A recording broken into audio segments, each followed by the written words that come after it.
Hello friends, welcome to my channel. This is 26. Today we're gonna learn a story about faith. Come, let's get into the story. విశ్వాసం వల్ల మునగని పడవ. ఒకరోజు David అనే మత్స్యకారుడు తుఫాను ఉన్న రోజున సముద్రానికి వెళ్ళాడు. పెద్ద అలలు ఎగిసిపడుతున్నాయి, బలమైన గాలులు వీచుతున్నాయి. అతని చిన్న పడవ భయంకరంగా ఊగిపోతుంది. డేవిడ్ హృదయంలో భయం నిండిపోయింది.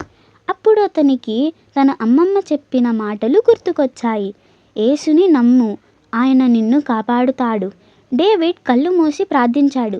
ప్రభువా యేసు, నిన్ను నమ్ముతున్నాను, నన్ను సురక్షితంగా తీసుకువెళ్ళండి. అప్పుడే తుఫాను బలహీనమయ్యిందిలా అనిపించింది. అలలు నెమ్మదిగా మారాయి. పడవ నిలకడగా సాగింది.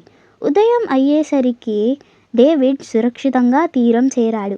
అప్పుడు అతనికి అర్థమైంది, తన తెలివి కాదు, యేసుపై ఉన్న బలమైన విశ్వాసమే తనని కాపాడిందని. ఆ రోజు నుంచి ఎలాంటి తుఫాను వచ్చినా డేవిడ్ హృదయం కదలలేదు. ఎందుకంటే సముద్రాలను శాంతింపజేసే యేసుపై అతనికి పూర్తి నమ్మకం ఉంది. నీతి: జీవితంలో ఎంత పెద్ద కష్టాలు వచ్చినా యేసుపై ఉన్న విశ్వాసం మన హృదయాన్ని స్థిరంగా ఉంచుతుంది.